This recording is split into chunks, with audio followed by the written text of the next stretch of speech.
Así que estamos muy agradecidos con Dios. Tenemos al pastor y profeta y evangelista. Démosle todo lo que Dios le dio. Amén. Mi hermano Oscar Escobar.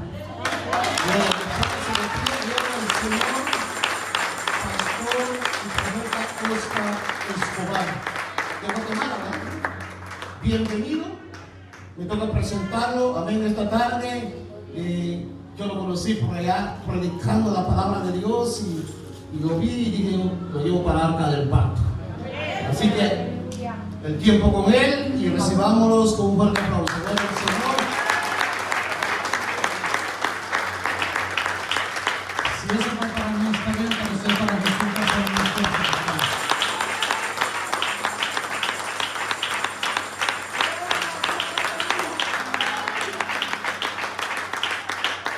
Hermano, poder compartir con hermanos en Cristo. Amén. Dice que la Escritura dice que el Señor viene por una iglesia, no dice que viene por iglesias. Dice por una iglesia pura, sin mancha y sin arruga. Amén. Y creo que cada uno de nosotros, independientemente del lugar donde estemos, ejecutamos una labor para el mismo Rey. Amén. La recompensa nunca viene como resultado de cuántas almas tú ganaste. La Biblia solo dice en Proverbios que el que gana almas es sabio, pero no dice que el que gana almas es más grande que el otro. Estoy explicando. Y cuando lleguemos al cielo, la Biblia dice que el Señor nos dirá: ven, buen siervo y fiel. Y dice: en lo poco me fuiste fiel, sobre lo mucho te pondré en el gozo del Señor. ¿Amén? Hoy déjenme identificarme un poquito. Mi nombre es Oscar Escobar, como lo manifestaba el pastor. Soy de Guatemala. Estamos aquí desde el año 99. Y yo el año 99 le entregué mi vida a Jesús. Gloria a Dios, aleluya. Y desde el 2001 hasta hoy, por la misericordia de Dios, seguimos vigentes predicando la palabra. Aleluya. Amén. El otro día un pastor se reía porque en mis inicios, cuando me invitó a predicar, él le manifestaba a muchos de los jóvenes que estaban ahí, les dijo: ustedes no habían nacido y ya Oscar ya predicaba. Y creo que la parte más importante no es cómo empezás, sino cómo terminas. Porque a los de Gálatas le dijeron: ustedes corrían bien. ¿Quién nos estorbó para no seguir obedeciendo a la verdad? Habiendo empezado en el Espíritu, ahora vas a acabar por la carne. Así de que hoy me acompaña mi hijo, Oscar Leonel Escobar. Ante la manita de acá. Reciba un saludo de mi amada esposa, la pastora Iris Escobar. Pastoreamos en la ciudad de Medford, Massachusetts, y pastoreamos el ministerio, el Centro de Avivamiento Portadores de su Gloria.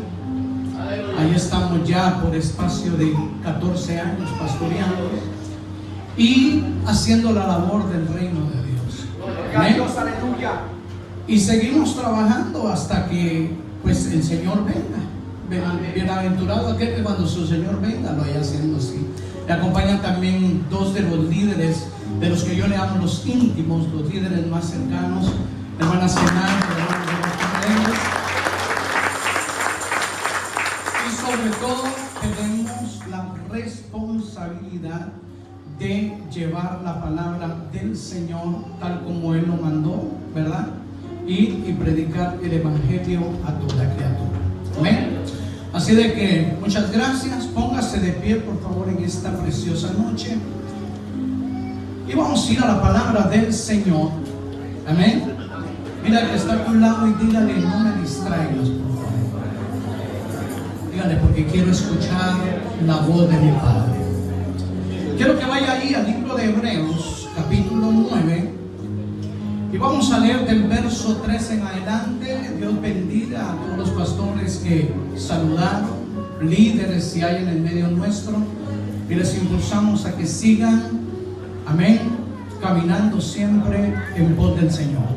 Hebreos capítulo 9, verso 3 en adelante, La palabra del Señor se lee en el nombre del Padre, del Hijo y del Espíritu de Dios precioso. Y dice: entonces el segundo velo estaba en la parte del tabernáculo llamado el lugar santísimo, el cual tenía un incensario de oro y el arca del pacto. Diga conmigo: y el arca del pacto, cubierta de oro por todas partes, en la que estaba una urna de oro que contenía el maná. Diga conmigo: maná. Dice: la vara de Aarón reverdecida y las tablas del pacto, y sobre ella los querubines de gloria que cubrían el propiciatorio, de las cuales cosas no se puede ahora, dice el apóstol, hablar en detalle. Amén. Dígale conmigo, diga juntamente conmigo: el arca está en la casa. Vamos, diga conmigo: el arca está en la casa. Oramos en esta noche. Padre, en el nombre de Jesús de Nazaret, te pido que sea todo de ti, nada de mí. Te entrego el derecho legal de mi cuerpo, alma, espíritu, mente y corazón, y me someto en obediencia a la guianza de tu espíritu, porque tu palabra dice que todos los que son guiados por el Espíritu, dice Romanos 8, son hijos de Dios. Señor amado, ante la palabra estoy, y he sido constituido ministro de un nuevo pacto, no de la letra, sino del Espíritu, porque la letra mata, pero el Espíritu vivifica. En esta hora, Señor amado, te honramos y declaramos con nuestra boca lo que dice 2 de Corintios 3, que el Señor es el Espíritu, y que donde está el Espíritu del Señor, allá hay libertad. Por lo tanto, donde está tu Espíritu, no hay ninguna influencia demoníaca que pueda operar, excepto el poder del Espíritu Santo. En el nombre de Jesús, y declare conmigo un fuerte amén. Siéntese en esa bendición, por favor, pero no siente la alabanza en esta preciosa noche. Diga conmigo: el arca está en la casa. El arca está en la casa. ¿Sabe qué? Hay una de las cosas que nosotros debemos de entender con mucha claridad. Y a veces cuando leemos el capítulo 15 del libro de Apocalipsis y el capítulo 11, el apóstol Juan, él en el libro de Apocalipsis, en las revelaciones, él ve dos cosas. Y dice la Biblia que en el cielo, dice, se abrió el templo. Así que los que no se congregan aquí abajo, díganle: no te preocupes, que allá arriba también hay templo. Dice que también se abrió el tabernáculo, y dentro del tabernáculo dice que se encontraba el arca del pacto. Hay una de las cosas que todo esto que hoy nosotros tenemos registrado en la Escritura tiene un origen, y su origen, escúcheme, es celestial. Por eso es de que en el capítulo 8, verso 5 del libro de los Hebreos, repite nuevamente el escritor cuando el Padre le dice a Moisés: encárgate de hacer tal como se te mostró en el monte. Porque en el monte a él se le fue mostrado el diseño del tabernáculo. ¿Dónde estaba ese diseño? Ya lo vimos usted lo puede en el capítulo 15 de Apocalipsis, el capítulo 11, de que eso estaba ahí en el cielo. Ya ahí está, porque sigue diciendo el libro de Hebreos que lo que se hizo en la tierra es solamente sombra de lo verdadero. Por lo tanto, todo lo que opera en la tierra de parte de Dios tiene un origen. Y ese origen está establecido en el cielo. Usted tiene que aprender que Dios no está improvisando con su vida. Usted no es un accidente migratorio. Usted no está aquí por casualidad. Y yo le digo siempre a la gente: probablemente usted vino a Estados Unidos a cumplir el sueño americano, pero resulta que Dios lo quería a usted para despertar al americano de su sueño. ¿Alguien está aquí? Levanta la manita. Entonces, obviamente, Dios no está improvisando con su vida. O sea, usted es un propósito. Escúcheme, cuando uno, por ejemplo, tiene la oportunidad de poder testificar, tú estás viendo a predicar a un hombre que su mamá lo trató de abortar 3 veces. Y cada vez que mi madre iba al lugar, al barrio, con la mujer que hacía las pócimas, en la primera le dijo: tengo algo efectivo que va a hacer, óigame, que perdase ese embarazo. Lo hizo la primera vez, no pasó nada. Lo hizo la segunda vez, no pasó nada. Lo hizo la tercera vez, y la mujer le dijo: yo no sé qué tiene ese tu niño, así que no vuelva más. Y cuando mi mamá me confiesa eso, yo le digo: no te preocupes, yo te perdono.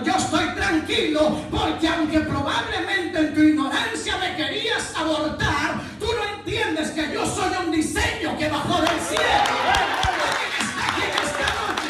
Dígame, tú eres un diseño del cielo. Tú no estás aquí por casualidad. Lo más tremendo de esto es que cuando nosotros leemos, normalmente a veces las personas solamente ven en sí el arca del pacto, pero no el contenido. Oh Dios, aleluya. Y dentro del arca del pacto dice la Biblia que ahí estaba el maná.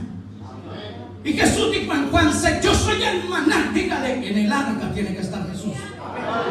Vamos, dígale, en el arca tiene que estar Jesús.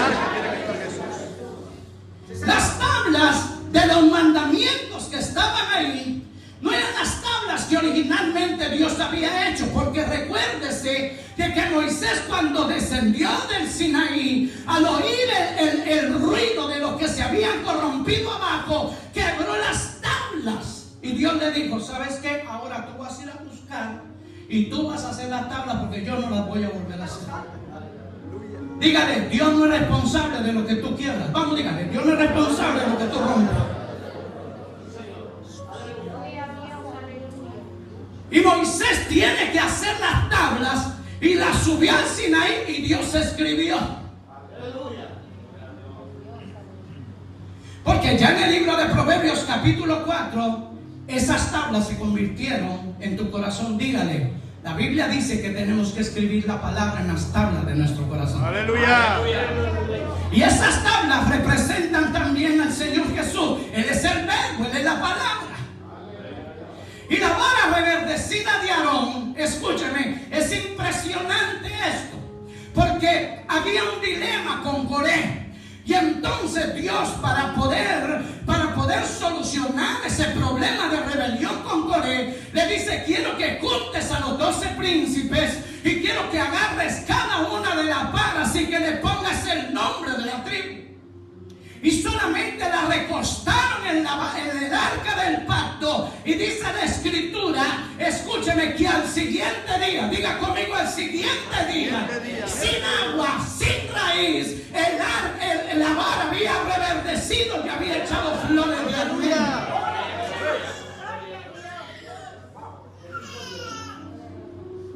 Ahora, quiero hacer un paréntesis en esto, porque las varas de almendro, las flores de almendro, tal vez para nosotros no significarán mucho, pero para el pueblo de Israel sí. Porque aquí en Estados Unidos, cuando quieren saber si ya va a terminar el invierno o si se va a alargar, sacan un animalito llamado la marmota, que si mira su sombra, entonces dice que se extiende el invierno, y si no la mira, entonces que la primavera está a punto de empezar. Pero los judíos no. Los judíos, cuando empiezan a ver que la flor de almendro empieza a brotar, la flor de almendro les está dando un mensaje, les está diciendo, el invierno está terminando y está a punto de empezar la primavera. Por eso, en Jeremías 1:5, ¿qué fue lo que Dios le dijo a Jeremías? ¿Qué ves tú, Jeremías? Ve una vara de almendro, bien has visto, porque yo apresuro mi palabra para ponerla por obra. Porque el almendro marca el cierre de una temporada para que se abra otra. Diga que está a tu lado, se te está cerrando una temporada. Aleluya. Dígale, déjale, quite esa cara, dígale, el invierno ya pasó. Aleluya. Sí, Señor. Amén. Yo no sé si usted ha visto con esta temperatura, si es que hay gente allá afuera que carga todavía jacket de invierno. Así anda mucha gente dentro de la iglesia. Dígale, ya tu invierno ya pasó. Gloria a Dios, aleluya. Bendito Dios, aleluya.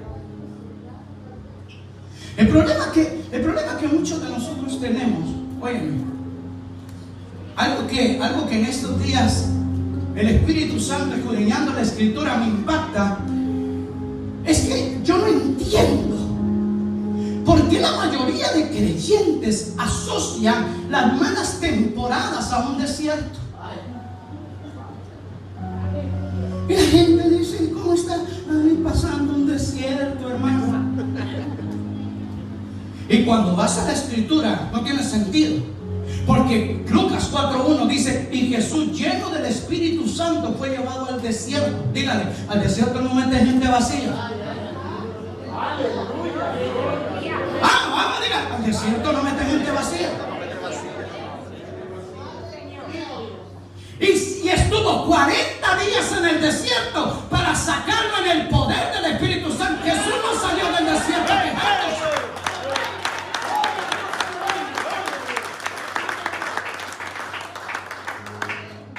Señores, el desierto ha sido el escenario más extraordinario donde Dios se ha manifestado. De día caminaba como una nube, de noche como una columna de fuego. Durante 40 años le llovió maná en el desierto. O sea que si usted me dice yo estoy en el desierto, usted está viendo gloria.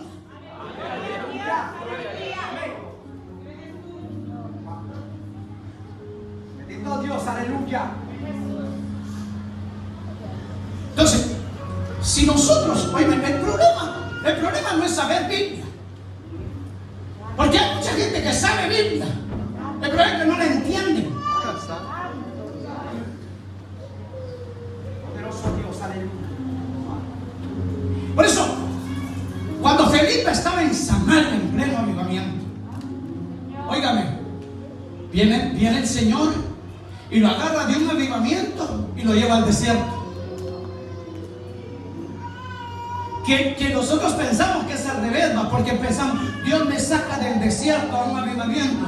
Preguntarle a Felipe lo agarraron de un avivamiento y lo metieron a un desierto. Y entonces viene el Espíritu Santo e iba a una carreta y le dijo: pégate a esa carreta. Cuando usted lee el libro de Lucas, la Biblia dice que a Jesús se le dio el rollo del profeta Isaías. Ese rollo no tenía acceso casi nadie, porque era el libro que hablaba más de 40 profecías del Mesías. Y Jesús no llegó a quién está el Mesías, no, él esperó que el ministro le diera el rollo. Y él buscó donde estaba escrito Isaías 60: el Espíritu del Señor está sobre mí. Aleluya. Y él les dijo: hoy se cumple esta escritura delante de vuestros propios ojos. Y la Biblia dice que se sentó y los ojos de todos estaban sobre él. Ahora le voy a explicar. Jesús no se sentó en los lugares habituales donde se sentaba la gente. En el pueblo de Israel, en cada sinagoga había una silla, que esa silla nada más se podía sentar cuando viniera el Mesías. Jesús viene y dice: el Espíritu de Dios está sobre mí, y viene y se sienta en esa silla. Por eso la Biblia dice que los ojos de todos estaban sobre él. Aleluya. Y entonces dijeron: ¿quién es ese?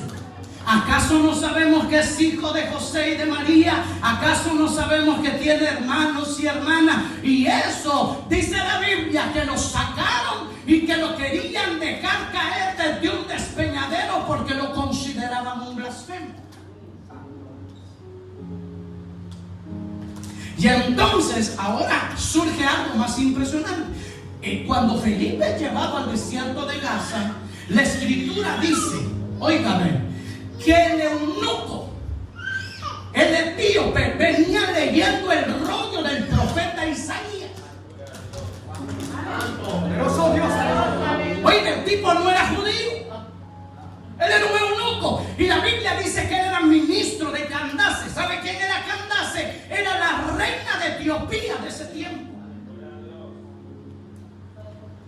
Y entonces Dios dice: lo voy a sacar de ese avivamiento pequeño de Samaria para que le vaya a hablar a un hombre que va a traer un avivamiento a una nación entera que se llama Etiopía.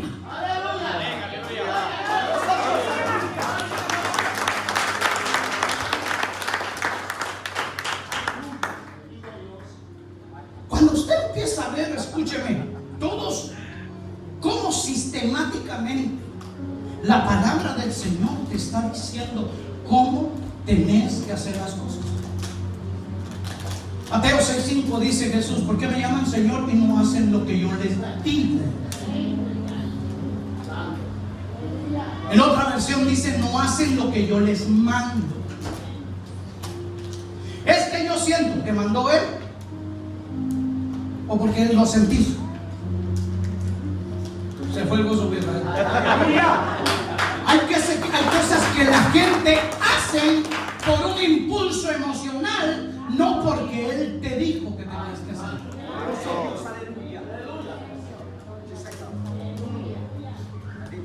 Mire cómo un pequeño error puede romper todo. Lucas capítulo 5 verso 1 dice que Jesús aparece caminando a la orilla del lago de Genesaret. Y a Jesús le gustaba madrugar porque históricamente, cuando los pescadores pasaban pescando toda la noche, a las 5 de la mañana ellos terminaban labores y empezaban a limpiar las redes, dependiendo si había habido una pesca positiva o no. Entonces Jesús aparece caminando a la orilla del lago Genesaret y la Biblia dice de que los pescadores estaban lavando sus redes. Jesús no les dice nada. La Biblia dice que habían dos barcas y una era la de Pedro. Le dice Jesús a Pedro: déjame entrar en tu barca. Todo está bien. Cuando empezó a enseñar desde la barca, todo bien, porque la gente se agolpaba a escuchar la palabra que salía de la boca de Jesús. ¿Qué sucede? Todo cambia cuando Jesús dice empujen la barca, boquen mar adentro. Y entonces allá aparece Pedro y le digo: Señor, toda la noche hemos pasado pescando. Diga conmigo: toda la noche hemos pasado pescando y no hemos conseguido nada. Y señores, no hay nada más tremendo que un pescador experimentado reciba la orden de un carpintero que no sabe nada de pescar. El problema es que mientras lo miraban como carpintero, Él era el creador de todo. ¡Aleluya! Porque por Él y para Él fueron creadas todas las cosas. Y entonces Jesús les dice: boquen mar adentro. Y Jesús les da una instrucción. Diga conmigo: una instrucción. Echen las redes para pescar. Y viene Pedro y le dice: Señor, aunque hemos pasado toda la noche y no hemos pescado nada, en tu palabra echaré la red. ¡Aleluya! Diga conmigo: a Pedro no le dijeron red, le dijeron redes. ¿Saben ustedes? Y entonces dice: y habiendo lanzado la red, encerraron gran cantidad de peces y la red se rompía. Claro, porque Jesús le dijo las redes, no le dijo la red. Eso explica por qué a la gente se le rompe a cada rato los planes. Porque le dijeron que echaran las redes y echaron la red. Ah, no, pero a eso le llamamos pesca milagrosa. Pesca milagrosa hubiera sido si Pedro hubiera obedecido la instrucción de Jesús. Mira que está a tu lado y dígale: ¿tú estás preparado para esto? Dígale: ¿tú estás preparado?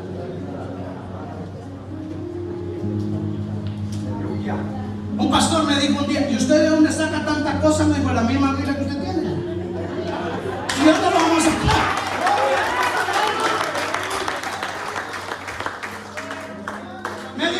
Me dice: no, es que usted tiene una gran revelación. No necesita revelación, solo necesita leer bien.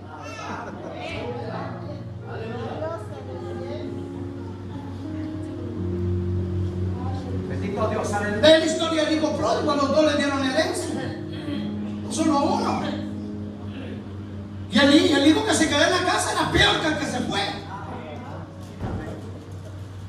Porque cuando regresó el hermano le dijo: ese tu hijo, le dijo que fue a gastar todo lo tuyo en prostitutas. Sabía dónde estaba y nunca lo fue a buscar. ¿Alguien está aquí? Después, cuando regresa el hijo pródigo, le dice: que se gastó todo, le mataste el cordero, y yo que siempre he estado contigo, no me han dado ni un corderito, pero muchachos, si te di tu herencia. Diga que está a su lado: Dios no tiene la culpa de que usted no use la herencia que Él mismo le dio. Sí, Señor. Gloria a Dios, aleluya.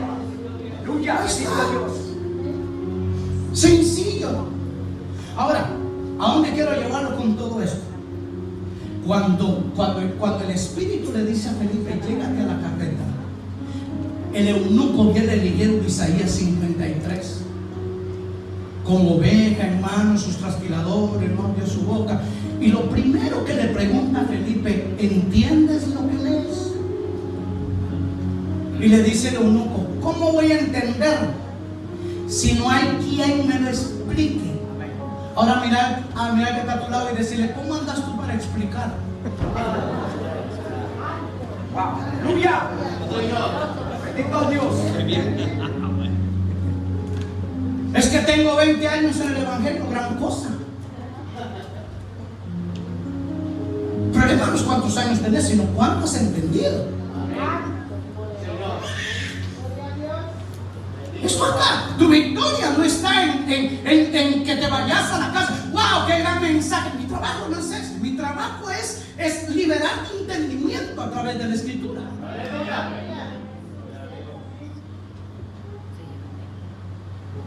Jesús escribió 52 parábolas, señores, explicando exactamente lo mismo, el reino de Dios. Y luego cuando hay un recién convertido y el recién convertido viene tan tierno, ¿y dónde empiezo a leer la Biblia? El más espiritual, empiece por Apocalipsis.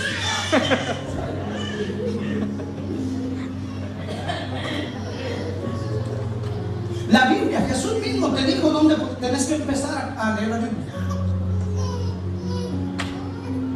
Pero la gente se dice, sí, vaya en Marcos 4, Jesús dijo, si ustedes no entienden esta parábola, ¿cómo pretenden entender las demás? Mira que está a tu lado y dígale, mi trabajo, vamos, diga, mi trabajo es entender la parábola del sembrador, porque si la entiendo voy a entender las otras 51 parábolas. Ahora, fíjese más. Toda la parábola del sembrador habla acerca del entendimiento. Cuando Jesús dice, el sembrador salió a sembrar. A mí me pasó en Nicaragua, estaba predicando en una parte de Nicaragua y de repente terminé de predicar la parábola del sembrador y me senté en un lugar y se sentó un campesino al lado mío, ¿verdad? Y me empezó a decir con sus notas de abuelo y me dijo, bonito el mensaje, ¿no? Del sembrador. Sí, le dije, tremendo. Y me dijo, le hago una pregunta. Claro, con toda libertad. ¿Usted alguna vez ha sembrado algo? En la tierra, me dijo. La verdad no, claro, me dijo, es muy fácil hablar de sembrar cuando no se ha sembrado nada. Hermano, o sea. Y le dijo, ¿por qué? Pues, porque yo soy sembrador. Me dijo, ese sembrador de esa parábola es un sembrador loco. Porque las semillas no se esparcen. La semilla se siembra. ¿Qué tenía que hacer semilla junto al camino? ¿Qué tenía que hacer semilla entre piedras? ¿Qué tenía que hacer semilla entre espinos? Eso es un sembrador loco. Él tiró la semilla, me dijo, no la sembró. Diga que está a tu lado, no tiré la semilla. Y él le burló. ¿Cómo es lo que hace un sembrador? Mire, a nosotros nos damos saquito lleno de semillas. Pasó el arado, nos hizo el surco, ya quitó la piedra, quitó el espino y me dijo, y solo lo que tenemos que hacer es agacharnos, sembrar la semilla y cerrar la tierra. Eso es lo que hace un sembrador y regala. Y cuando yo empiezo a leer la Escritura, tenemos esta idea. Yo soy como el sembrador, yo salgo a tirar la semilla. Claro, por eso no vemos resultados y nadie se convierte. Jesús cuando habla acerca de, Jesús dijo, otros sembraron y ustedes están recogiendo la cosecha. No dice otros se esparcieron.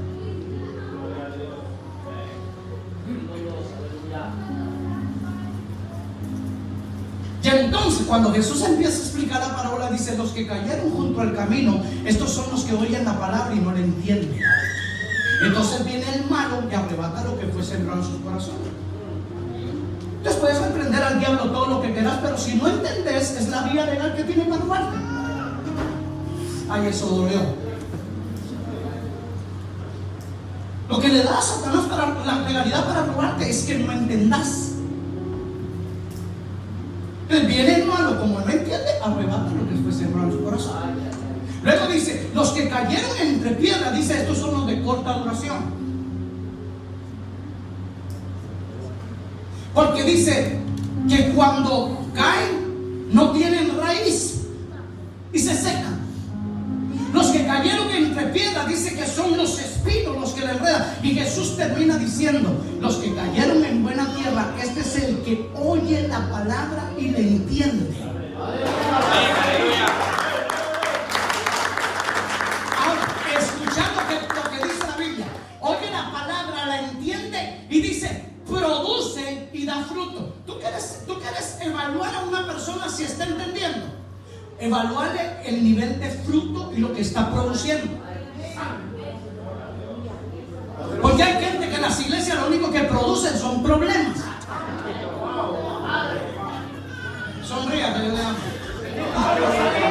No dan fruto de nada.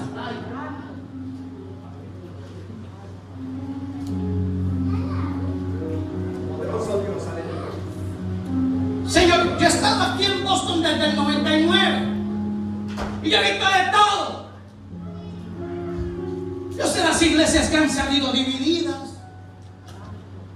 Yo he visto de todo aquí.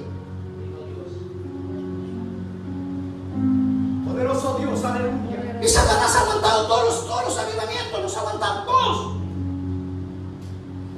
En Argentina en los años 90 hubo un avivamiento que fueron 12 millones de personas las que se convirtieron en Argentina. La iglesia de Claudio Freyson tenía 30 miembros y pasó de 30 miembros a 10,000.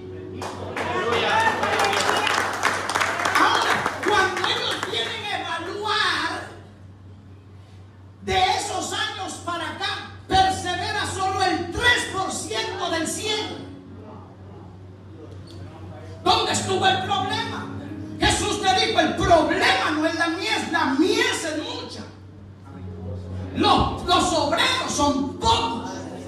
Dígale, la mies no es el problema. Entonces no andes buscando mies si no tenés obreros. Prepara obreros primero. Prepara obreros primero. Si nosotros le pusiéramos atención a la conducta de Dios, nos evitaríamos muchos problemas. Dios cuando hace al primer hombre, ¿sabes qué hizo? Dijo Dios, Génesis 1:26, hagamos al hombre. Luego dice Génesis 1:27, y creó Dios al hombre. Y luego dice Génesis 2:7, y formó Dios al hombre. Diga conmigo, hacer, crear y formar. Y luego dice que plantó un huerto al oriente de Edén y puso ahí al hombre que había formado. Y para ser formado te tenés que sentar.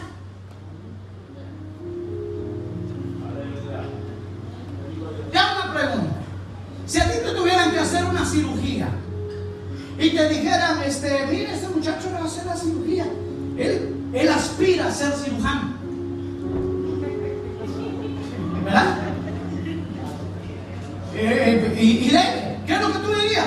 No, ¿cómo me va a meter cuchillo a uno que apenas aspira? Es como te sentás a escuchar a alguien que ni siquiera se ha dejado pastorear. ¿Cómo te sentás a escuchar a alguien que no ha sido formado?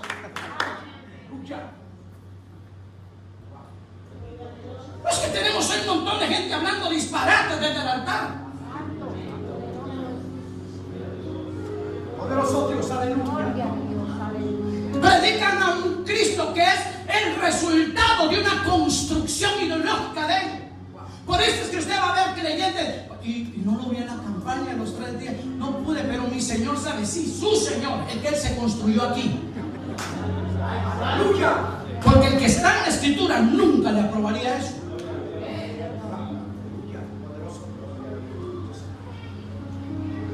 El apóstol Pablo dice en 2 Corintios 5:16: de modo que si a alguien conocimos según la carne, ya no lo vemos más así. Y aún si a Cristo conocimos según la carne, ya no lo conocemos más así. Y dice el verso 17: de modo que si alguno está en Cristo, Nueva criatura es. Las cosas viejas pasaron y aquí todas fueron hechas nuevas. Pero mira lo que dice el 16. Dice, y si a Cristo conocimos según la carne. Entonces hay gente que dice, yo estoy en Cristo, ¿en cuál? ¿En el de la carne? ¿El que conociste según la carne? ¿El del sagrado corazón de Jesús? ¿O el Cristo de la Escritura? Aleluya. Porque si estás en el Cristo de la Escritura, el cambio va a ser evidente. Vas a ser una nueva criatura. Lo viejo pasó y todo fue hecho nuevo. Tu estilo de vida revela que le estás sirviendo al Cristo de la Biblia.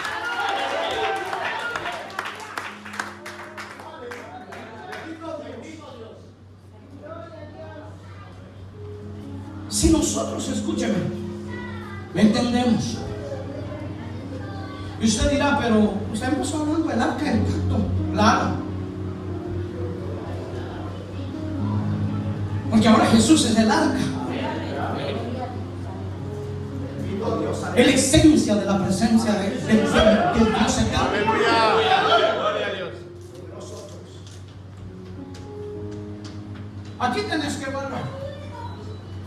Porque todo lo que tiene que ver con la Escritura se maneja así. Y eso lo secular lo sabe. En el mundo secular, en el estudio secular, hay buenos maestros y malos alumnos. Ya hay buenos alumnos y malos maestros. Si usted se considera un buen alumno y tiene hambre de la palabra, ¿qué hace escuchando a un mal maestro? Ahí dijo, a mí les gusta que les enseñen mentiras.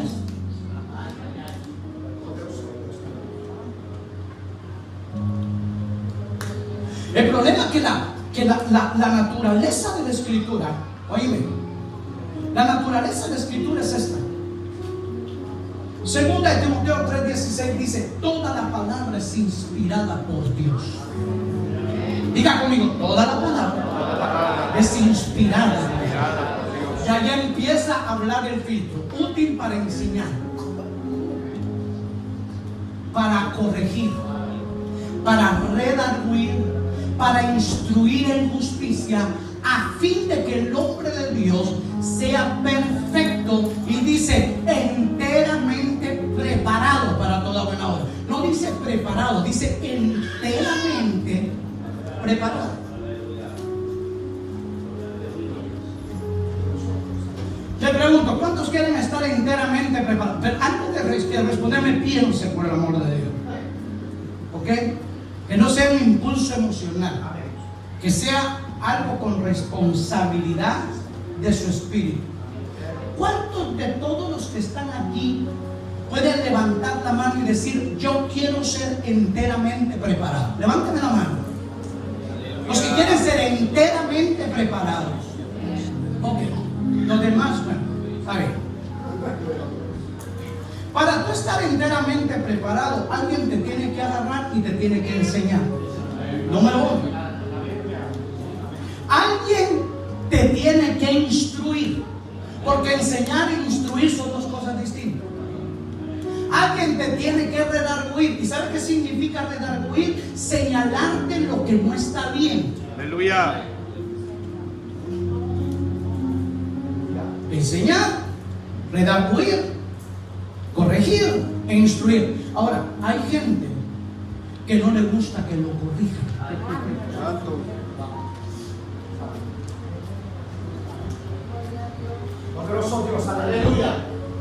A mí me preguntan, pastor, ¿y a qué se debe el éxito del crecimiento de la iglesia? Por una sola sencilla razón.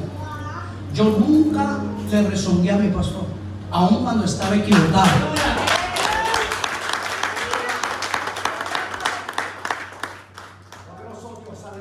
Fui obediente. Aleluya. Nunca me constituí en juez porque dije, si tomo una mala decisión se la verá con el Señor. Y como yo le obedecí a mi pastor, ahora las ovejas que tengo me obedecen. Aleluya. Porque es una ley de siembra y de cosecha. Gloria a Dios. Dios no puede ser burlado. Mientras que se mueve, Eso es lo que usted va a hacer. Hay un pasaje en Proverbios que dice que el que siembra torbellinos cosechará con tempestades.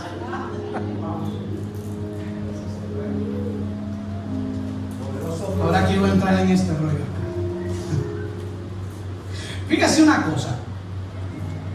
Cuando usted va a la Escritura, la palabra del Señor enseña que el arca del pacto, después de estar presa durante más de 20 años, óigame, por los filisteos, vienen y agarran el arca del pacto y la llevan al templo de su dios llamado Dagón. Y Dagón no era más que un ídolo que era mitad humano y mitad pez. Es de donde nacen las creencias de las sirenas, ¿verdad? Y entonces agarran el arca del pacto y la ponen al lado de Dagón. Cuando llegan al otro día, dice que Dagón está inclinado delante del arca del pacto. Ellos asumen, tal vez hubo un movimiento, se cayó. Al siguiente día está igual, pero ahora no tiene la cabeza ni las manos. Y entonces los de Filistea dicen: no queremos esa arca aquí. Y llega a oídos del rey David. Y entonces cuando llega a oídos del rey David, ellos movilizan el arca del pacto a la casa de un hombre llamado Abinadab. Diga conmigo, Abinadab.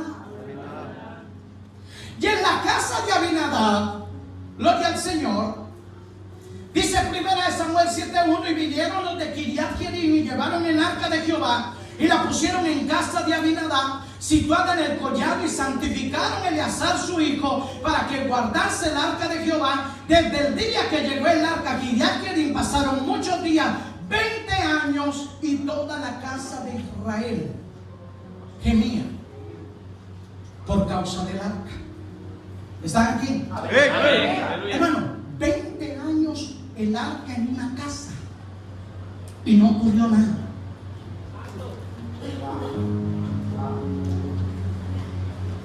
O sea, quiero que entienda esto. Está el arca.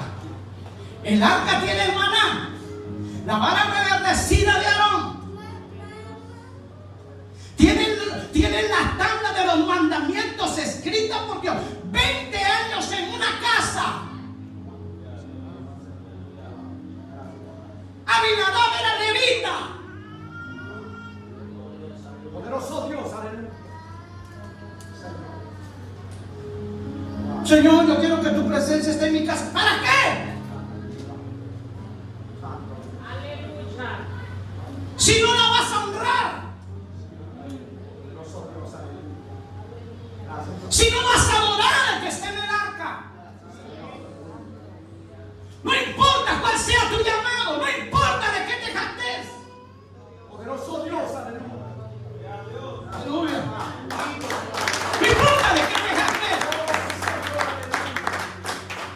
Cuando mi pastor me dio a mí la cualidad para poder predicar, me dijo: mira, hijo, te vas a tener que meter al Instituto Teológico. Y yo: está bien, si eso me va a formar, está bien. 7 años, me gradué con honores. Yo conozco todo: hermenéutica, homilética, psicología pastoral. Yo lo conozco todo, pero nadie me había hablado de otra escuela que la escuela del Espíritu. Allá en la domética, allá en la homilética, allá en la vigilética. Ahí es someterse al Espíritu de Dios. ¡Aleluya!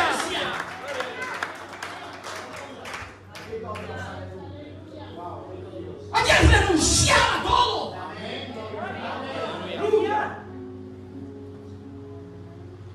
Señores, cuando en el ministerio empezamos las vigilias desde el 2015, los pastores decían: esto no funciona aquí. Y yo le dije: eso no funcionará contigo. Estamos desde el 2015, 2026, viernes tras viernes, vigilando, orando, intercediendo. Venga conmigo, sí funciona.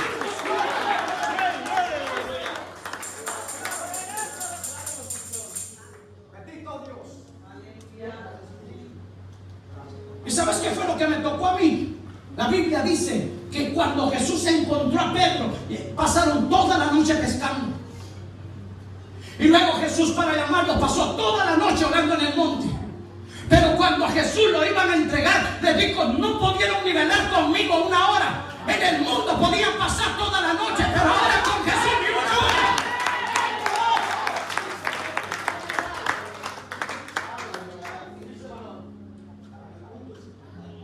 Toda la noche pasaban bailando.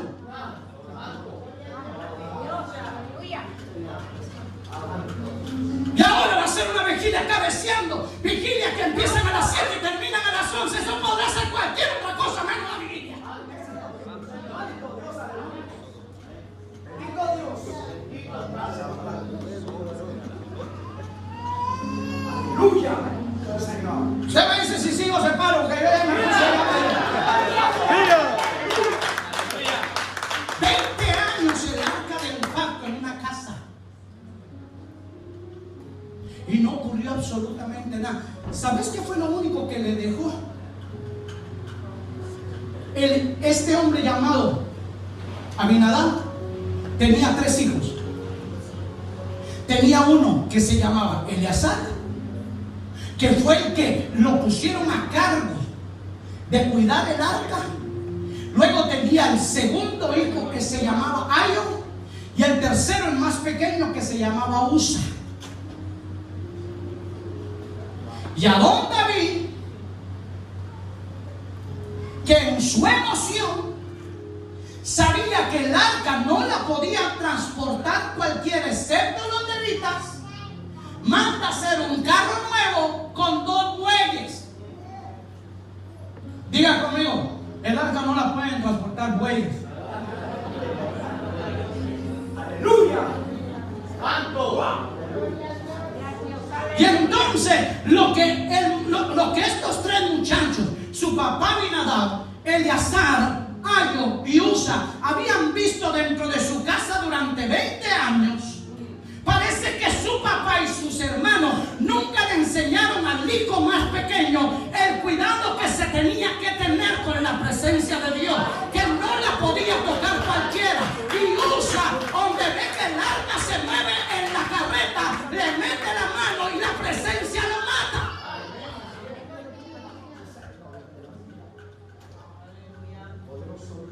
Mira que está a tu lado y dile: no jugues con la presencia de Dios, porque la presencia de Dios también mata.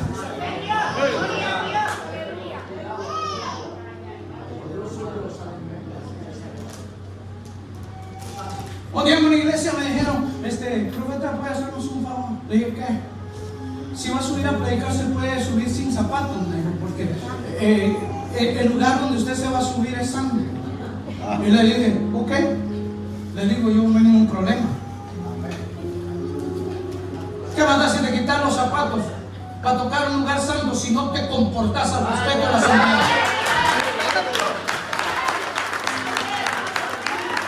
El problema no es el lugar. El lugar no va a dejar de ser santo porque no se pare uno que no esté en santidad. Hermano, el que se suba acá y sabe su rollo. ¿Sabe qué terminó haciendo? ¿Sabe qué fue lo único que le dejó? 20 años el arca en la casa. A este hombre, un hijo muerto.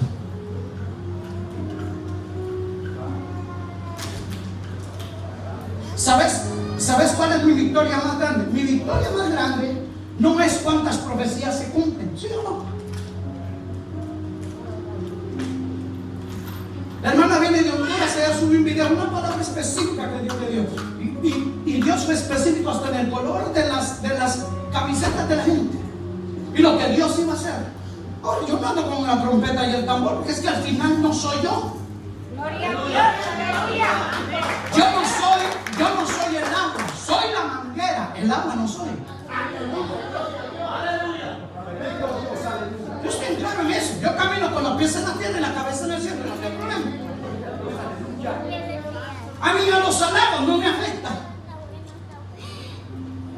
Pero Poderoso Dios, aleluya. después de 25 años predicando, hermano, y ponerme ahora con el papá de los pollitos, hago mi trabajo, digo lo que tengo que decir, Gloria a Dios, aleluya. Y solo me encargo de tener una relación con Dios y asegurarme, como me dijo mi viejo, me dijo mi papá. Yo sé que Dios te llamó como profeta. El único consejo que te doy, me dijo mi viejo, es cuando digas que Dios te dijo, asegúrate que fue Dios que te habló.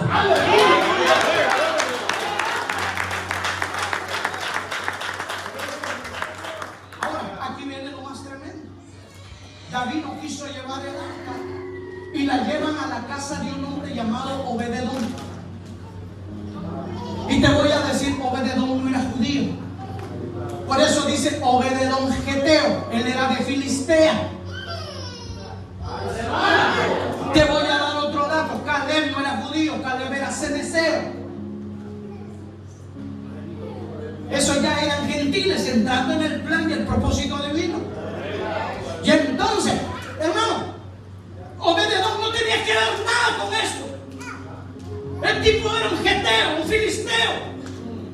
Y cuando llegan el arca, dice que en 3 meses. Diga conmigo, en 3 meses. Dice que Dios bendijo a Obededón y a toda su casa.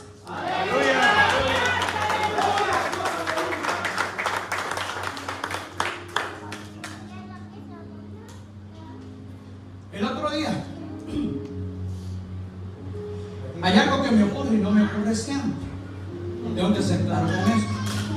Y de repente, pues, al Espíritu de Dios se le ocurre decirme algunos nombres, algunos de apellidos de gente. Que es lo que se conoce como el don de ciencia, pero la iglesia religiosa le llama brujería. ¿Por qué? Porque no entienden cómo funcionan los dones. Sí. Y entonces, mucha gente me ha invitado por el don.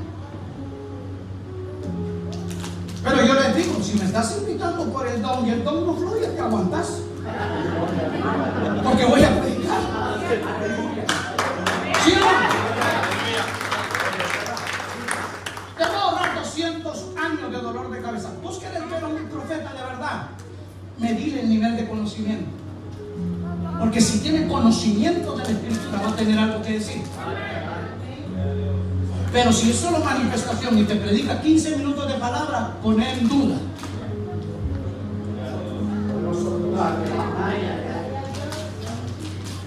Y entonces estaba en una iglesia y Dios llamó a mucha gente y un montón de milagros, una cosa bien extraordinaria. Yo regresé a la casa agradecido con Dios y de repente está mi hija sentada y yo me quedo viendo. Y yo le digo a mi hija, y le digo, ¿y ese muchachito Anthony quién es?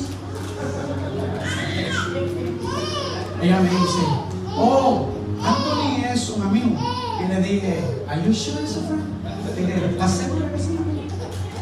Y me dice, papá, espera. Y me dice, ¿cómo tú sabes el nombre de alguien que me pretende si ni siquiera lo conoce? Y me dice, mi hija, ahí se me olvidó que es un profeta.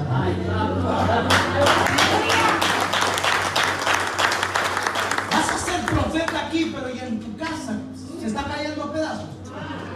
En tu casa no se ve ni lo que tus hijos hacen.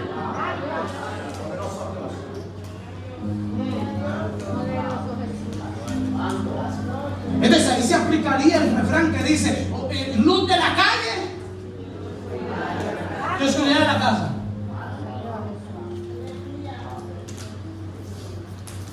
Poderoso Dios, aleluya. Alguno le diga, ay. No, tranquila, vengo en son de paz. Vengo como le dijo Samuel a Isaí, a ofrecer sacrificios a Jehová. Vengo en paz. No traigo juicio, vengo en paz. Ahora, yo quiero que usted vea este dato acá. Uy. Primera de Crónicas, capítulo 26, verso 8, si tiene su Biblia ahí.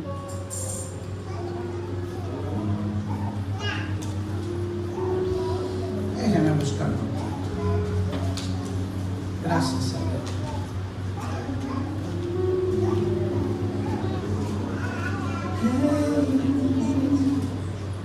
¿Están aquí ustedes?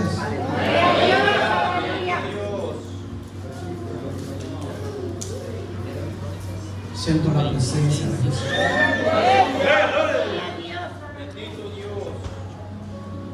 Poderoso Dios. Verso 4, mira lo que dice el verso 4. ¿Ya lo tiene? Primera Crónica 26. Mira lo que dice verso 4. Los hijos de Obed-edom. Diga conmigo, los hijos de Obed-edom.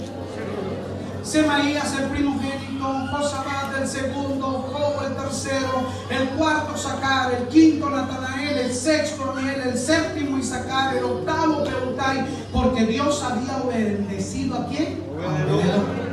También Semaías su hijo nacieron hijos que fueron señores sobre la casa de sus padres, porque eran varones valerosos y esforzados. Los hijos de Semaías, Omni, Rafael, Obed, Elzabad y sus hermanos hombres esforzados, asimismo Eliú y Samaquías, todos estos hijos de Obed-edom, ellos con sus hijos y sus hermanos, hombres robustos y fuertes para el servicio.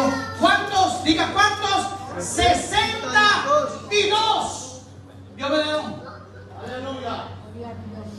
Diga conmigo, 3 meses el arca en la casa y fueron 62. 62. Sus hijos, sus nietos, sus bisnietos y sus tataranietos. 3 meses. 3 meses el arca del pacto en su casa. Ya Abinadab, 20 años y un hijo muerto.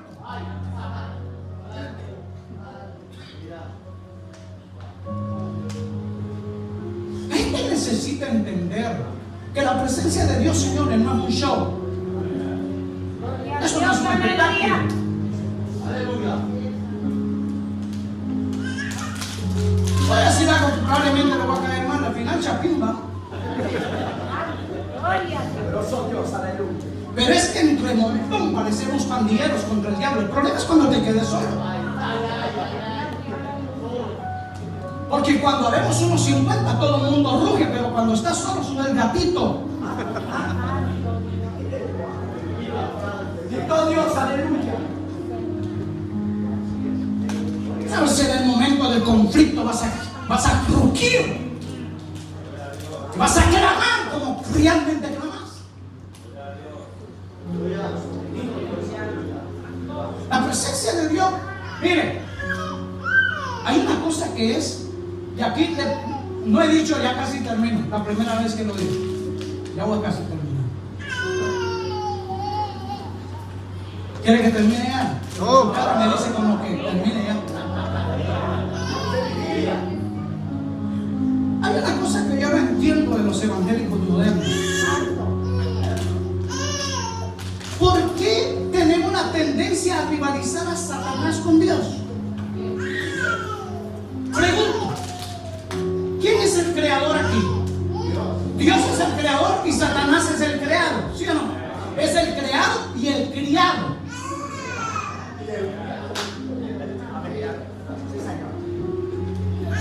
¿Vos sabés lo que Dios le diga a Satanás? Podés tocarle todo a Job, pero guardar su alma. ¿Desde cuándo Satanás guarda almas? Si Dios le dice, mira, ese puede llegar a que le digan 72 horas de vida, pero no se puede morir, porque si se muere, vengo con vos. ¿Quién te dijo a ti que Satanás es el rey de las tinieblas?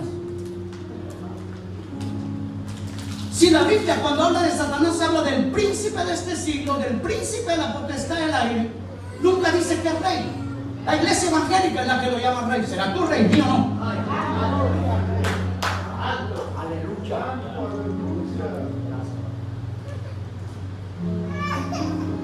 Estábamos en Somerville y había un hombre que dice que le había faltado un grado para ser satanista. Y se congregaba conmigo. Y de repente llega un domingo y la voy afuera de la iglesia. ¿Y qué pasó? Es que vinieron a dejar un trabajo a la puerta de la iglesia. Y el ex satanista me decía, yo lo conozco, me decía. Eso es terrible. Y le dije, pero si ya Dios te redimió y vos sabes qué hacer, ¿por qué no lo quitas? Yo no lo voy a tocar.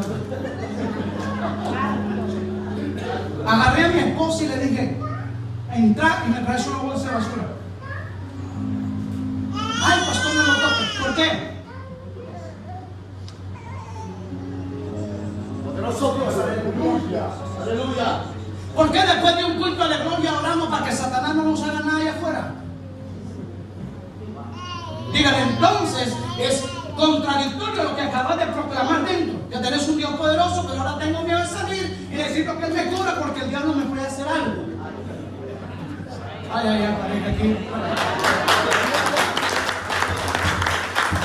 Lo agarré y lo metí en la bolsa y hasta abajo había 6 centavos de dólar nuevitos.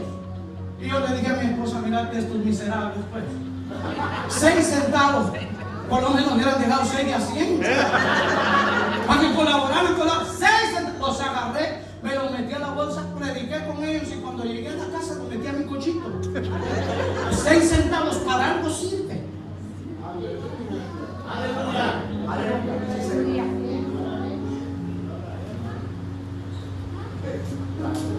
Gente que ha llegado a la iglesia, es que un grupo me está haciendo un trabajo para poder encontrar, me dice marido, y le digo al brujo, ¿tú tienes marido? No, me dice, estoy que trabajo en breve para ella está tan fea que ni para ella busque, mucho menos te va a encontrar amor. Si te van a hacer un trabajo para hacerte rico, hermano, si yo fuera brujo, hago un trabajo, me hago millonario y lo dejo de hacer.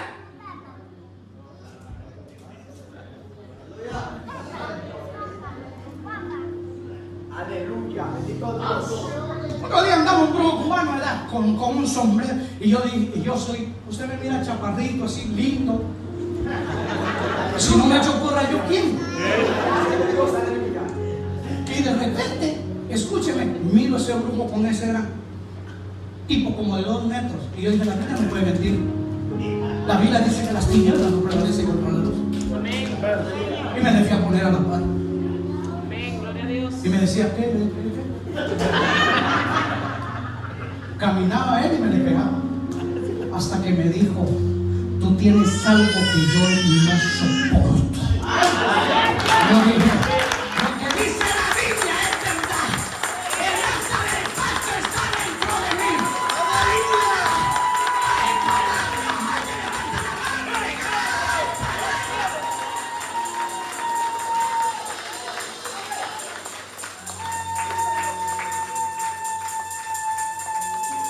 La gente tiene que montar esas ideas. Gloria a Dios. Hay algo con lo que yo trabajo en la iglesia y los hermanos son testigos.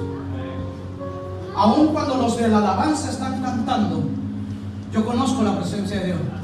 Yo voy y los paro y dije, cállense, porque aquí no está Dios. Amén. Gloria a Dios, aleluya. Gloria a Dios. Aleluya. Ella me dice, usted es muy radical, claro. No le podés vender a la gente algo que no es. Porque la presencia de Dios es santa. Voy a lugares a predicar donde la presencia de Dios, señores, no está. Hay emoción, hay euforia, hay griterío, pero lo que menos hay es la presencia de Dios.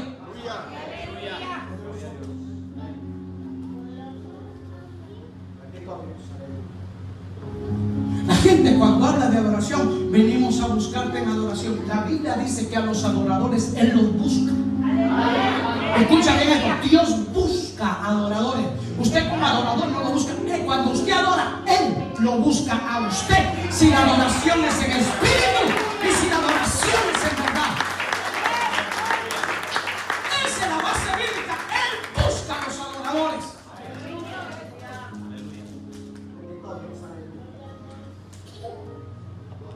Poderoso Dios. Es lo mismo cuando usted ora. Lea bien.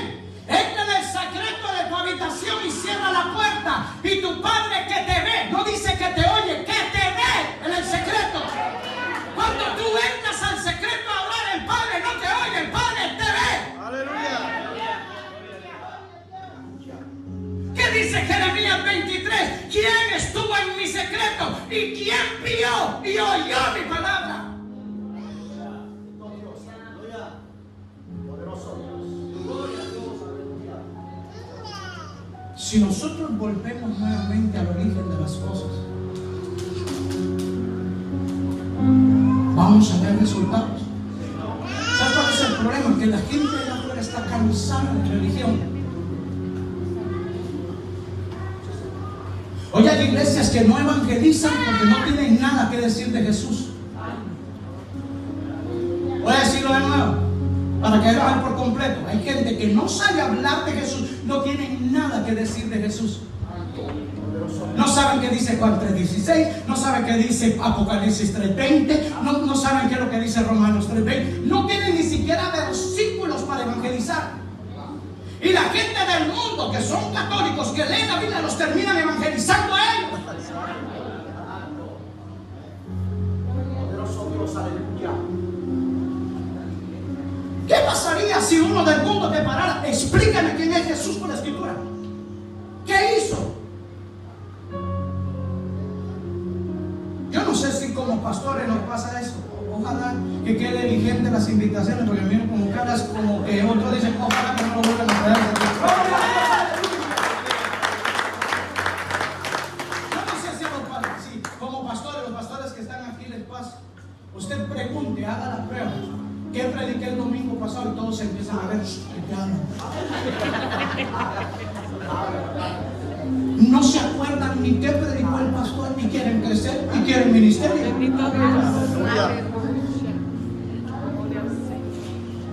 Alguien me dijo a mí, profeta, deme un secreto para que Dios me hable. Aprende a obedecer a quien ves, para que te entrenes a obedecer a quien no ves. Porque si no puedes obedecer al que ves que te dice saca la basura y lo estás viendo, ahora imagínate una voz que no vas a ver a nadie. Gloria a Dios, aleluya.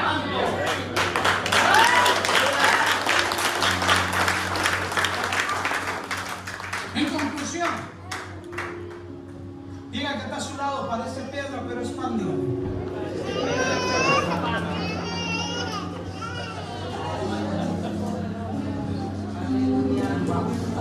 El problema de esta generación que le dicen a los pastores, si usted ve algo mal en mí, dígame. Si me tiene que regañar, y cuando lo regañan me voy de la iglesia.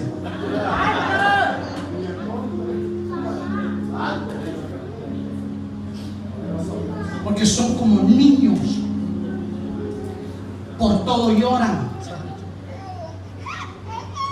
Aquí no, ni en mi iglesia, ni en la iglesia de los pastores. Aquí no hay iglesia.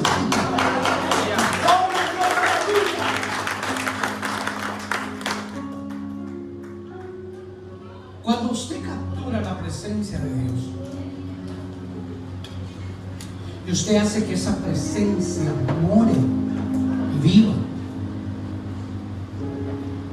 yo prefiero que la presencia de Dios esté. Prefiero que el arca esté en mi casa. Porque si la presencia de Dios no está, todo va a ser mecánico. Y siempre hay alguien que te enseña, y culmino aquí. Mi papá, que es pastor, un hombre mayor. Este hombre solo cursó hasta tercer grado primaria. No sabía ni leer ni escribir. Pero me enseñó a amar la presencia de Dios. Bendito Dios, aleluya. Y el mejor profeta lo tenía en mi casa. Mi papá se levantaba de orar y me decía: vendrán días, hijo, donde Dios te va a llevar por las naciones. Gloria a Dios, aleluya. En ese tiempo, iglesias chiquitas, 10, 15. Y hoy cuando voy en los aviones a los países a predicar y miro las multitudes, cuando regreso, le doy un abrazo a mi vieja y lo hago partícipe de la bendición.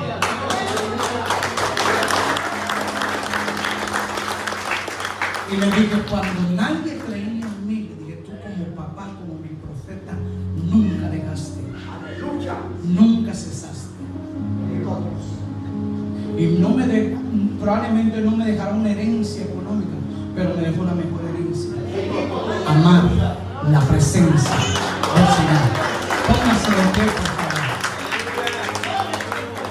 Levanta las manos por unos minutos si puede. Porque mi Biblia dice que donde está el Espíritu de Dios, ahí hay libertad. Y yo creo que una de las evidencias de la libertad es que nosotros podamos adorar a Dios libremente. Yo te voy a decir algo. Si alguien acá llegó sin Jesús, hoy, de la decisión que tú tomes, van a depender muchas cosas. La Biblia dice: venid a mí tal como estáis, trabajados, cargados, cansados, que yo os haré descansar. Probablemente dirás: pastor, pero estoy pasando un mal momento. Estoy tratando de dejar una atadura, un vicio y no puedo. Si lo haces solo no vas a poder. Pero si le permitís a Jesús hacerlo, Jesús te va a ayudar. Jesús puede hacerlo. Jesús puede libertar.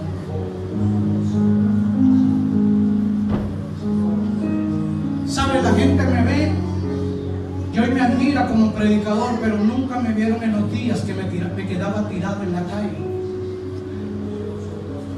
Yo fui 10 años adicto a la droga. Casi me muero de una sobredosis. Yo de 7 días bebía 6 y descansaba 1. Lo perdí todo. Y si Jesús me limpió y me liberó, también lo puede hacer contigo. Señor, gloria a Dios. Aleluya. Si hoy hay alguien acá que necesita reconciliarte con Dios, o probablemente te invitaron, hoy yo quiero hacerte una invitación. Dios te bendiga, papito. Dios te bendiga.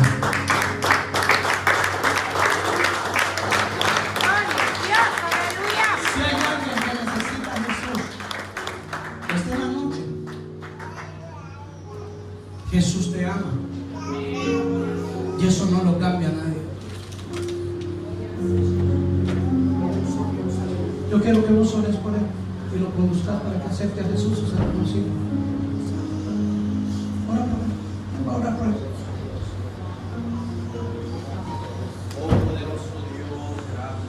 La gente necesita a Jesús.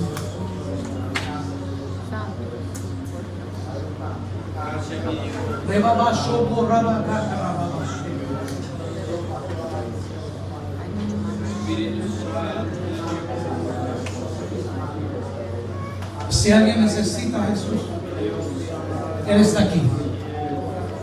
Jesús no es religión, Jesús es vida eterna, perdón de pecados.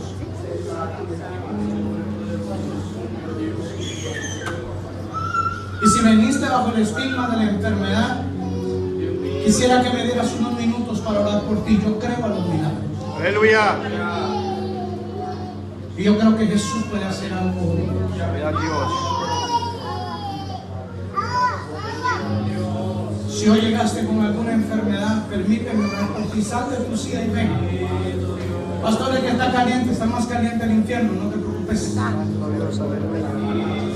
Pero hoy en un minuto puede cambiarlo todo.